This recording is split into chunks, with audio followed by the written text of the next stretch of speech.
Since we installed our bumper from CBI Offroad and hung our tire here, this is what we see in the backup camera. While it's reassuring to know that our spare tire hasn't fallen off, we'd still like to see behind us. In this episode, we'll be relocating our camera to get an unobstructed view. And in the process, we'll be showing you how to remove the interior hatch panel and this piece of trim on the exterior. This is Wanderlust Overland.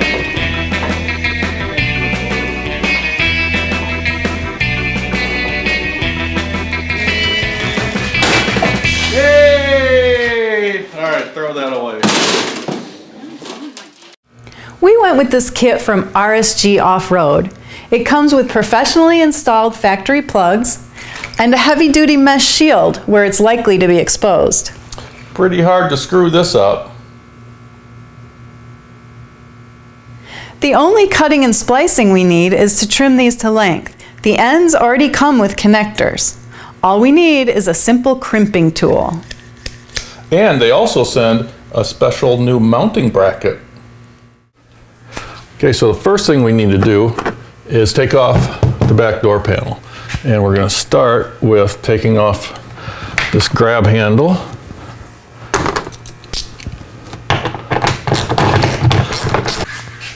Next, we need to take out the lights.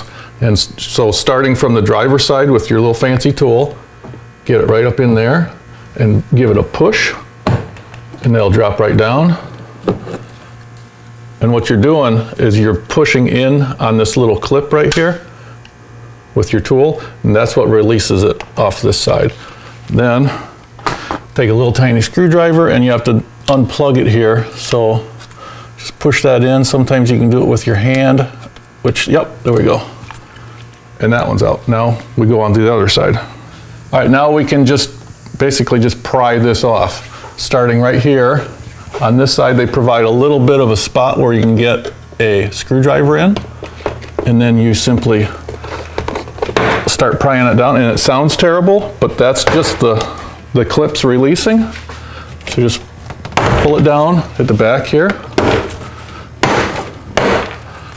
And then once you get those clips done, it hooks in up here at the window, so you just simply push it towards the front of the vehicle and it comes right off. After that panel's off, then we take this silver metal piece off. Just 3 screws, and there's a couple of little clips that hold it up there, but they come out real easy. And then we'll just let that hang there for a while. Then we have to take off this piece of plastic. It's held on by this really sticky mastic stuff. What I like to do is just take a utility knife and break that seal with that mastic. Try not to cut the plastic though. Next, we remove the key activator thing, or whatever you call it. The place you put your key in. Next, we remove the nuts that are holding on that exterior emblem on the back of the hatch. There's 4 of them. There's one that you get to by going through this hole. I'm doing it. Whoops. Then there's one here. One here. And the 4th one you get to by taking this little rubber plug out right there and going up through this hole.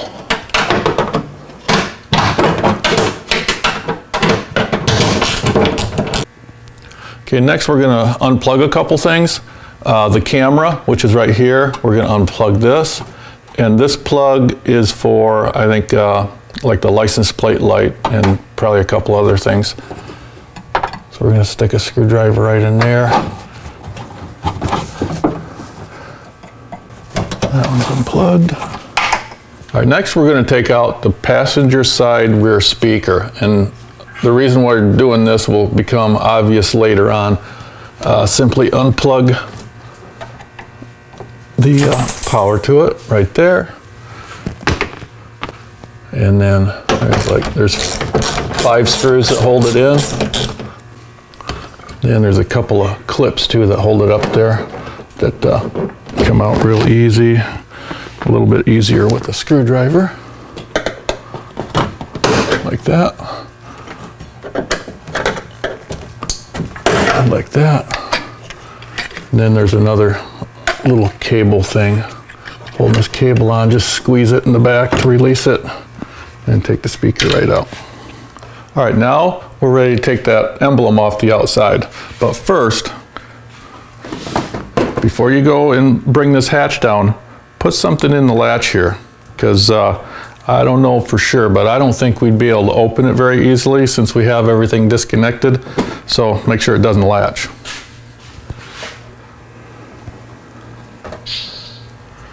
All right, all the bolts are out of this emblem. There are some clips though. There's a couple up here and there's one right dead center right here. So very carefully pull on it. And luckily it came out. Now if this top clip that clips in here doesn't come off right away, don't pry up on it like this because you'll likely break that. Instead, come in from the side with a tool or a screwdriver and pry it that way. There it is. So this is the housing that holds the camera right here.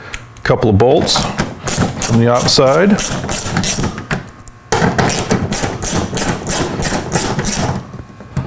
And then go into the inside.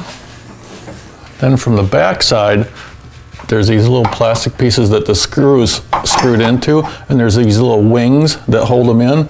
So just take a pair of pliers, push those wings on both sides, and those connectors will just pop right out. Like that. Like that.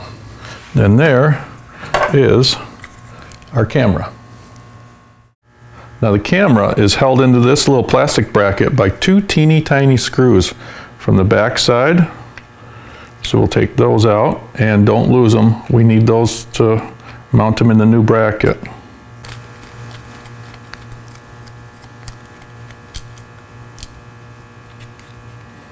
The camera can only go into the new bracket one way.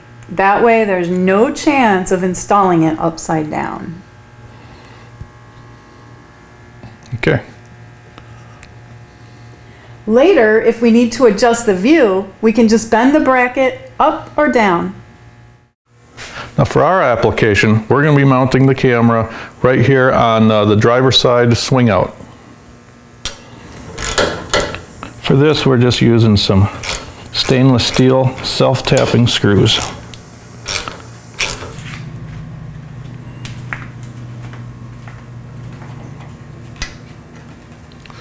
Okay, we ran it, we zip tied it nice so it doesn't move around, and we're lucky we have this little space here with our bumper, and we fed it through there along with some other wiring.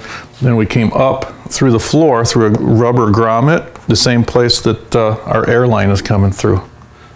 We have it run up through that grommet next to our airline, and through here, and through here, and it's coming up here. Now we have to get it behind this piece of trim, behind the headliner, to this little piece here into our hatch. So make sure your hands are clean so you don't booger up your interior panels. So first we need to pry this off a little bit.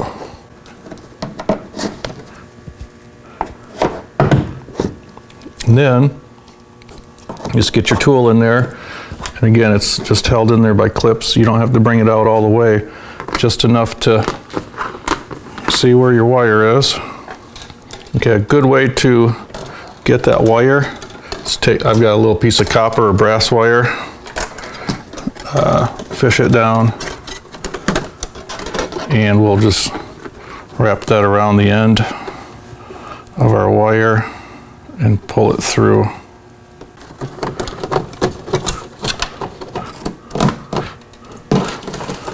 There's the wire. Lots of wire, but we need it to get all the way back to the original location of the camera. And we put Put that trim back on.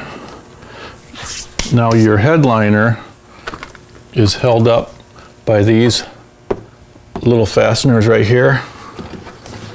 So just get behind and very carefully loosen those fasteners up, or take them right out. As you saw right there, they'll just fall right out probably. There we go. Simple as that.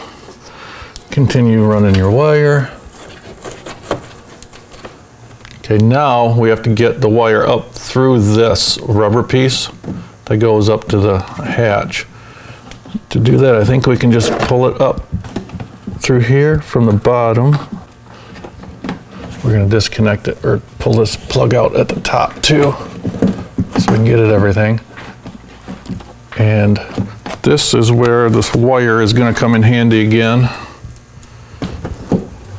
All right, I'm not going to lie to you. That was a huge pain in the butt to get this wire through here, but just take your time. And I put a little bit of lithium grease on the wires so they slide through a little bit easier. But yeah, it's not the easiest part of this job. Now we have to get it through this hole over to this hole. So we have to take out this little rubber plug. Then we're going to try it with our brass wire first and see if it makes it all the way over there. If this doesn't, then we'll get our coat hanger out and use it. Oh, there it is. Right there. So there you see we're running wire through.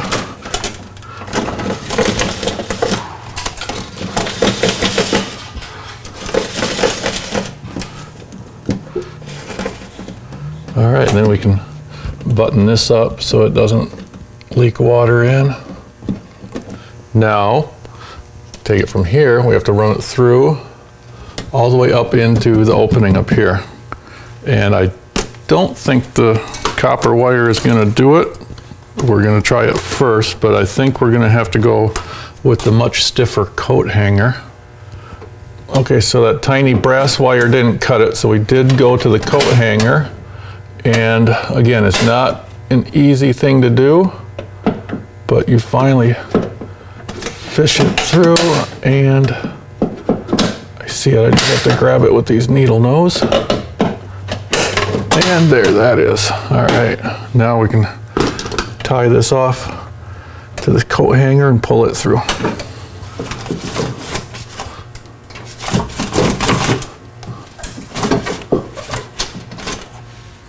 Okay, now we can take our new plug that comes with the kit, plug that in here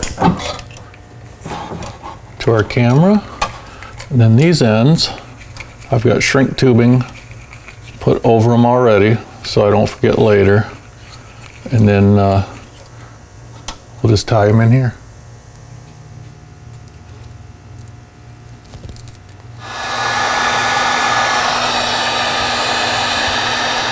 Got everything wired up.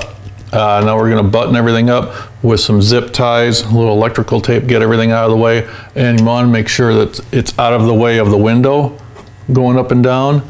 And then we can start trying to figure out how to put it back together.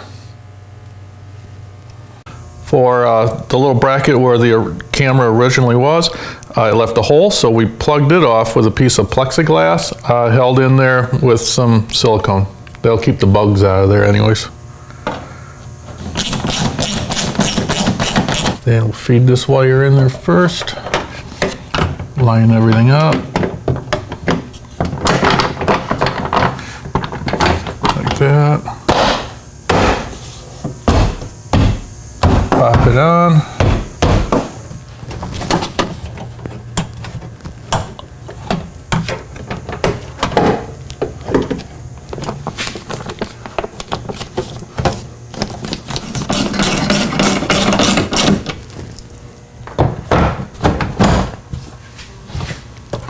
Make sure these wires are out. And then see where those clips are.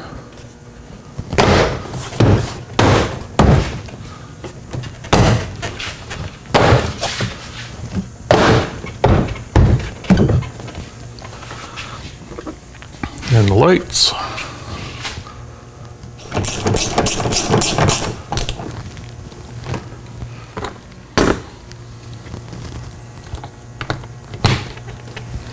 All right, see if it works.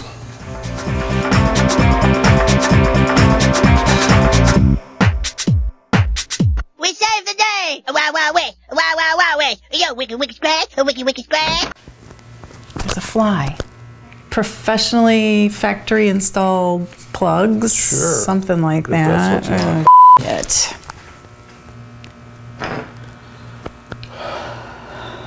Did you forget your line? All right, now we are just gonna unpop it. Unpop it? That's not right. If this is your first time watching one of our videos and you'd like to see more, hit the subscribe button. And don't forget to ring the bell if you want to be notified.